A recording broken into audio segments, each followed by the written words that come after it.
What's up, guys? You know who this is, you know what this is, so let's just jump into this. I want to start off by saying that if you've watched my videos for any length of time, when it comes to topics like this, we're talking about police brutality and black people losing life at the hands of police. I always make the point of saying, first and foremost, that you want to teach the kids that the best way to avoid tragic situations like this is for them to obey the law. Okay, I want to say that straight up right from the front. Okay, because a lot of people, in their haste to victimize all of us as a result of this, they always overlook that. There's always a lot of tears, there's always a lot of speculation about what we can do to make things better, and that everyone is hunting black people and everything like that.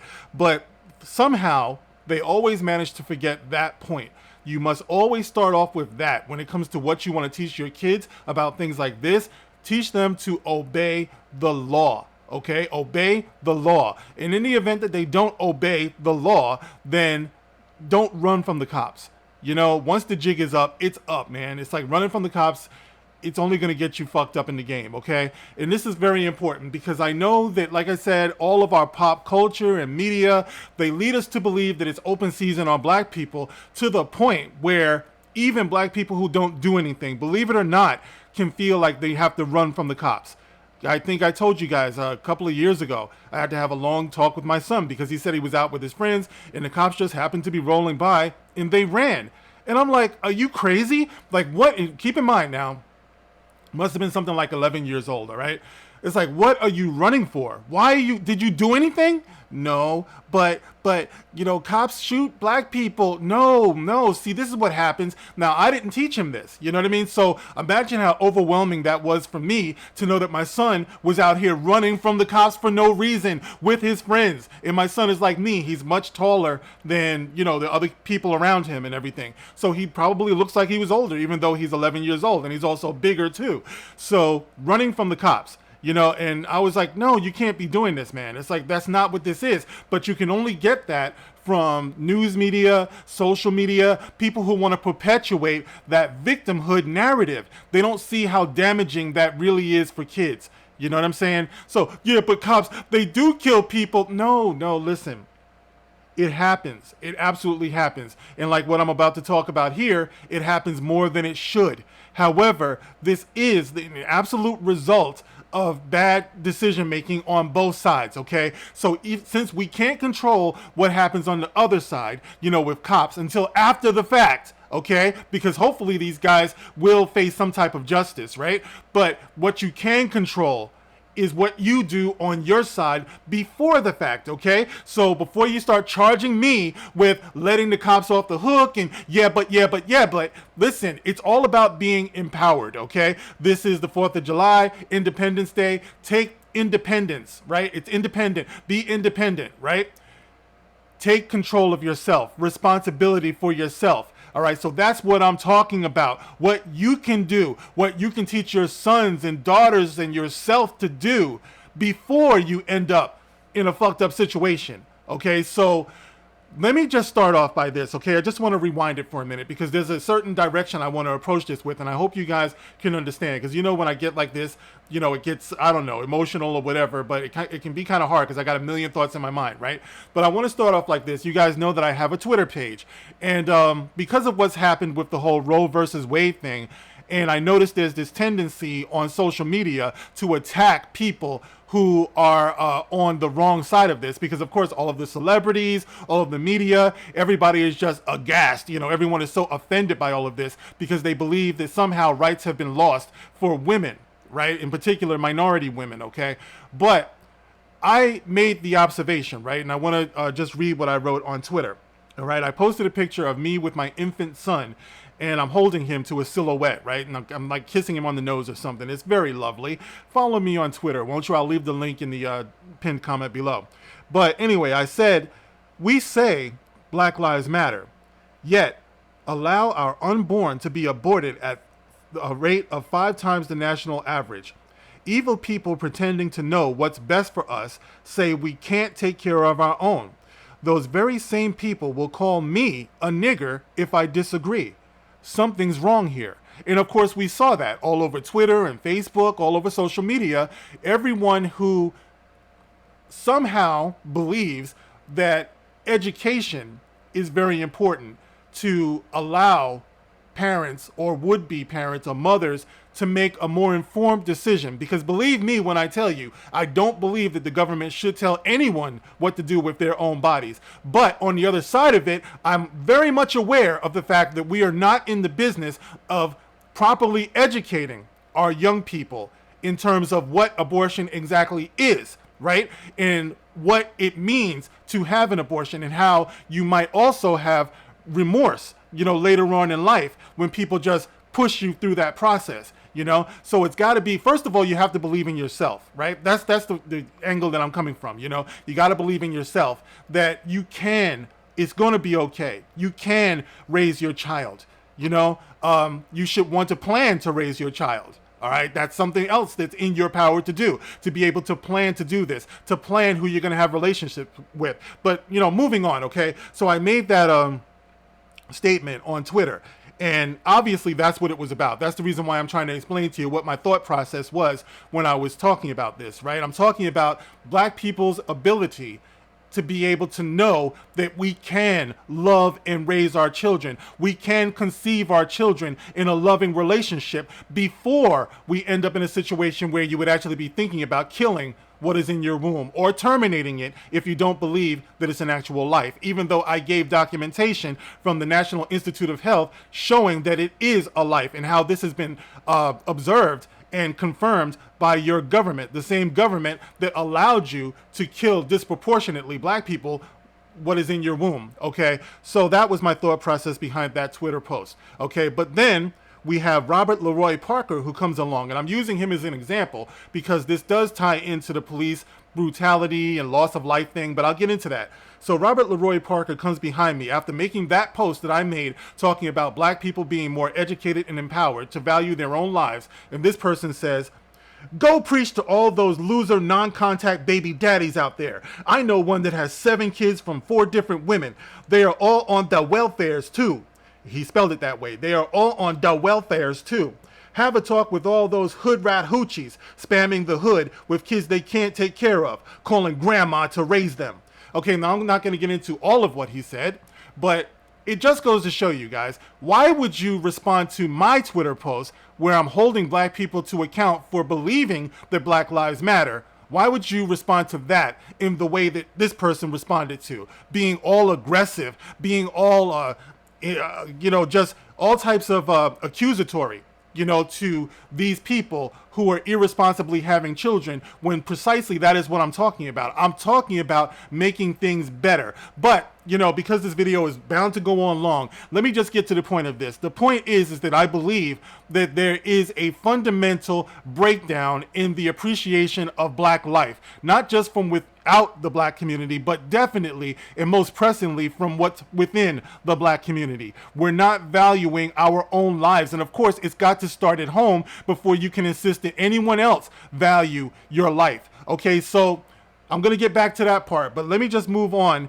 to how this ties into Jayland Walker. Okay, now Jayland Walker is who you're going to be hearing about. He is the latest person, right, to be put in the headlines as being shot by cops and killed by cops. So we're going to be hearing about this because, of course, situations like this always follow the same script, right? It's always the same. Like the black guy gets killed, we start wondering what this person did. The other people start saying to you, it doesn't matter what he did, he didn't deserve to die, and go. You know what I mean? Government officials, celebrities, and everything. The last time this happened, this big, would have been, I think, George Floyd. And of course, this kind of thing happens every day with everybody. It's just a matter of how the media decides to blow up the stories that they blow up. Because I dare say, and I said this on a video before, that people die by police all the time. All the time. All right. It's just a matter of what the media chooses to spotlight. So today it's Jayland Walker. Okay.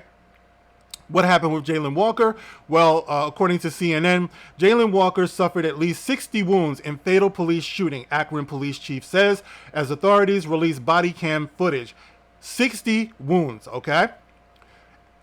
A 25-year-old black man suffered at least 60 wounds when police officers fatally shot him last week following a high-speed chase during which the man fired a gun.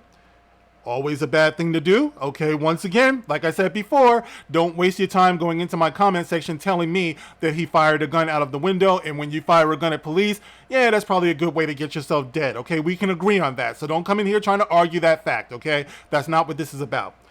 He fired a gun out of the driver's side window, authorities said.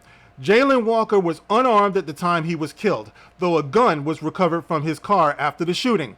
And Akron, Ohio Police Chief Stephen Milet said at a news conference Sunday when police released large portions of body camera videos from 13 officers who were at the scene, prompting more questions about Walker's death on June 27th. The shooting remains under investigation by the Ohio Bureau of Criminal Investigations. According to Milet, 8 police officers fired their weapons following the vehicle pursuit and a short foot chase, believing Walker was turning towards them, reaching towards his waist, and moving into a firing position. While the medical examiner's report found Walker suffered at least 60 wounds, the medical examiner is still working to determine how many times he was shot and which wounds are entrance wounds and which wounds are exit wounds. But he got shot a lot, okay? Milet said the BCI has yet to confirm the number of times Walker was shot. Milet said it's still not known how many rounds police officers fired. The incident began around 12:30 a.m. last Monday when police say Walker fled as officers attempted to initiate a traffic stop. Once again, fleeing, not a good idea. I began this video by talking about my 11-year-old son who, with his friends, fled police because of what they were raised, well, not raised, because he definitely sure as fuck didn't get that from me, okay? How they were led to believe from media and pop culture, okay? Let's get that straight. I come from a law enforcement family. You guys know that, all right? So running from the cops is not something that we teach or condone, okay? But I'm just saying, so he ran. Why would he run? Because sometimes, I don't know, maybe he was guilty. I don't know. There's going to be an investigation. I'm just saying, questioning why he ran in itself doesn't prove anything, because I know from personal experience that there are kids out here running from the cops just because they believe cops are out here killing people based upon what they saw on TV or heard in the media or even sometimes heard at home, even though, like I said, in my case, definitely not. Okay, so anyway, about 40 seconds after the pursuit began, police say a gunshot fired from Walker's vehicle. That changes the whole nature of the traffic stop, Milet said on Sunday. It went from being a routine traffic stop to now a public safety issue, and then the pursuit continued. After several minutes, Walker got out of his car and fled on foot, police said. Officers deployed tasers, Milet said, but they were unsuccessful in subduing Walker. The incident ended soon after when, according to a police timeline, Walker stopped and quickly turned towards the officers, and officers discharged their weapons. At least one officer can be heard near the end of the videos that were released shouting, "Cease fire!" The 8 officers who Milet said were directly involved in the shooting have all been placed on administrative leave per department policy. According to information released by the city, 7 of the officers are white and 1 is black. The video is something that should never ever have to be seen, Ken Abarno, an attorney for Walker's family, said at a separate news conference on Sunday. Each time I've watched the video, it's gotten worse for me, Abarno said.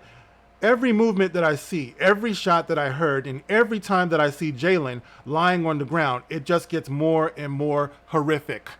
All right, guys, so I'm going to leave that article, of course, in the linked comment below, the pinned comment below, I should say, so you guys can check it out for yourself. I'm sure there's a lot to be said on this topic in the media, so you can find, you know, all types of links everywhere, all right? But that's the one that I'm going to leave in the pinned comment.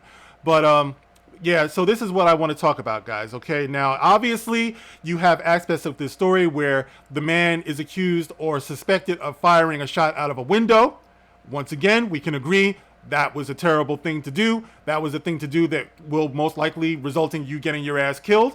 All right, then running from the cops. All right, that's obviously a bad thing to do. I have to wonder why, after all of this time, after so many cases of this happening, we don't have community education outlets and projects where we teach kids, right, how to conduct themselves at traffic stops. Okay, how to conduct themselves at traffic stops. Okay, if you're fucking like breaking the law, okay, then there's no workshop or anything that can stop you or get through to you because you're just a criminal. All right, but I'm just saying for the average kids that are out there, you know, if you really want to invest in their lives, that's probably something that some of you might want to do. You know, of course, you start by having a talk at home. You know, that I don't care what race you are, everyone should do this. All right, and also, the point that I want to get to, guys, because the video is already going long, but the point that I want to get to is the amount of times that he was shot. Okay, this is something that I believe betrays a devaluing of black life. Okay, when you see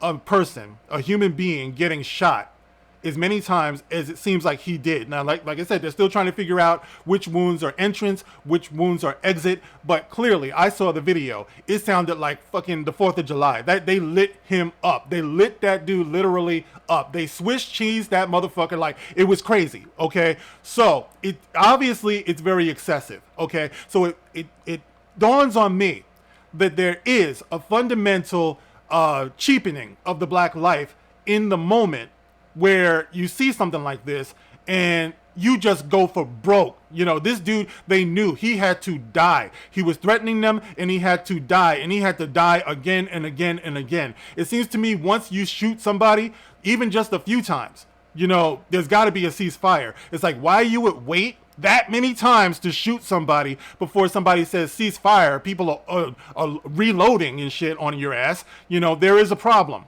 And it's not just a problem with the police. It's not just a problem with white people. Understand, okay? Because I can tell you, and this gets back to the other point that I said before, black people are the #1 specialists at killing black people in this world, okay? The amount of black people killed by black people, the amount of black people aborted by black people easily eclipses the amount of black people that will ever be in the history of mankind killed by law enforcement. So you have to ask yourself, why is that? Why is there such a cheapening of black life to everybody, not just to white people, not just to law enforcement, but to ourselves? Where is the value in who we are?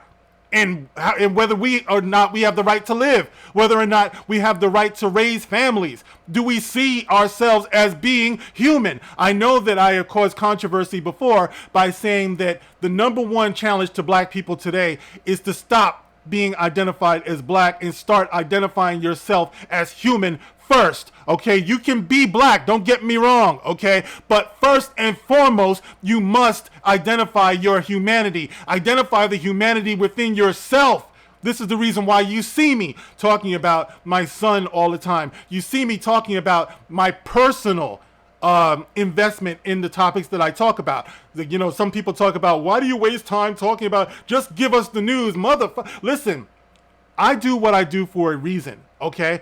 Because the humanity aspect of black people are sorely missing in this society, especially black Americans, all right? Especially in the way that we perceive ourselves. If you're walking around calling yourself, and we talked about this before, if you're walking around calling yourself nigger this and nigger that, you have forfeited your right to be offended at somebody else calling you nigger. This is what you project out onto the street.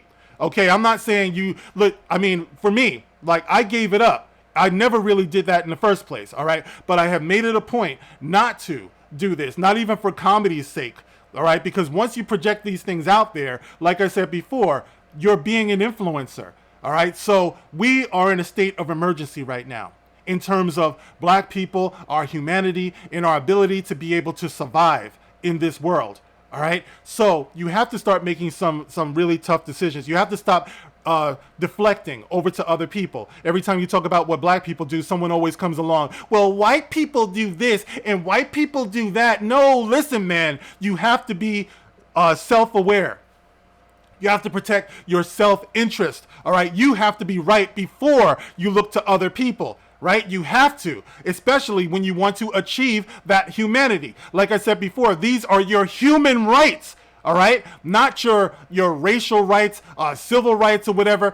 To me, first and foremost, it's human rights. You must see yourself as a human being. That means you take black and white off of the table inside of your own mind and inside of your own soul, so that you won't be desensitized to a man being shot as many times as Jayland Walker was, and you won't be desensitized to the idea that you can take a life out of your womb and destroy it. You know? Like I said before, I'm not going to apologize for calling it a life. So if you want to get in the comment section and talk about it's not even a life, I gave you the link to the National Institute of Health talking about how it is a life. So you can tell yourself that if you want to. You can believe that if you want to, but you're just contributing to the greater problem of devaluing black life. Okay? So that's what I'm talking about. Jayland Walker, as far as I know, had no police record. They said that he had one parking ticket. Okay, so what we have here is a man who made a mistake, a fatal mistake, a couple of fatal mistakes. All right, number one, if you're shooting out of a car or whatever, what the fuck, dude? Why are you doing this? Especially if you truly didn't have a criminal record. It's like, I hate to think that he started his criminal record or criminal life by firing on cops. You know, an average person does not do this, okay? So that was where he messed up at. Then trying to run from the cops, of course, we're talking about personal accountability. Now, what happens after that? When you get Swiss cheesed up the way he did, that's when it becomes an issue of, what's going on here to me, okay? I understand how he got himself killed, all right? What I have questions about is how many times he got shot, the manner in which he got killed. All right, then I start thinking about the greater question of what's going on with all of us, where we lend to this idea that black people just deserve the harshest penalty, where black people don't deserve the benefit of the doubt, especially in the moment. It cheapens life. It endangers all of our lives. So we have to think about what's going on here. And this bleeds over into all of the statements that I've ever made about what's going on with our pop culture. You know what I mean? Because if we can't properly relay the black image, if we can't properly draw these stories and these characters that I talk about in Marvel, DC, Star Wars, it all comes into this, guys. That's the reason why I've said from the very beginning, it's bigger than Star Wars. This has always been my interest when I criticize these people, not just for the fucked up stories that they give us, but the way that they portray these characters, these so-called characters of color, when they say, oh, we're throwing some black people in there, we're throwing some women, we're throwing some gays, but how are you throwing them in there? Because if you're not doing something to enhance their humanity, to relay their humanity, well, then you're not fucking doing anything. You know, it doesn't matter to me if there's just a black character there. Are you drawing that character the right way? Are you relaying that humanity? Are you understanding what I'm talking about? Okay, so when people say to me that, oh, you're not being supportive of John Boyega and of Moses Ingram and all of these characters of Kelly Marie Tran, you know, that you missed the point. I'm talking about, are you really doing something to give these people character? Or are you just Miles Moralesing them, where you're just throwing a black face into another character? Because if you do that, this is part of the larger problem. This problem is compounded upon layer. This is what I'm talking about. How can I equate fictional characters with Jayland Walker? Well, this is what I'm saying. You think those cops who are shooting at him, you think they're not in the movies watching the same way as all of us? You know what I mean? You think that they're not, in here, are watching social media, seeing black people doing dumb shit, on Twitter, when people want to keep posting these pictures of black people playing the knockout game and shit like that. It makes it much easier to play judge and executioner when you have a image that is as fucked up as the black image is in America. So what I'm saying is we have to challenge ourselves before we challenge these people. Before that. Okay, because once it's on, man, it's on. We can't take it back. But what happens from the minute you leave your home until the minute that you have your first confrontation with cops is vital. And this is what I'm saying. So before these people get started with the victimization and all the things that they're talking about in the Black Lives Matter, more money in the Black Lives Matter bank, right? Before they get started with that, think about what you can do at home. Think about what you can teach your children. Okay? Not to let the cops off the hook, but yes, you can do something. Stop letting people believe that you're just a fucking victim sitting someplace waiting to be victimized. You can do something. And this is what I'm saying. Raise your sons, raise your daughters, look out for your families and let them know. All right? Being hustlers and being all of these things and allowing ourselves to be represented this way in our music and in our pop culture is killing us. I know this for a fact. You can get in the comments and you can argue with me if you want to. That is a fact to me. All right. It's my opinion. Okay, it's my opinion. You can get in the comment section and you can argue if you want to. All right, but I've lived long enough. I've seen enough to know what I'm talking about here. All right, it's not wrong to start with yourself. It's not wrong to have accountability for the decisions and the steps that you make. And it's not wrong to be critical of those around you when it means helping to save their lives. This is the gospel according to Mark with a C. As always, guys, you can like, you can share, you can subscribe, hit the super thanks if you are so moved. Thank you, guys. I hope it made sense. I'll catch you on the next one. Rock on.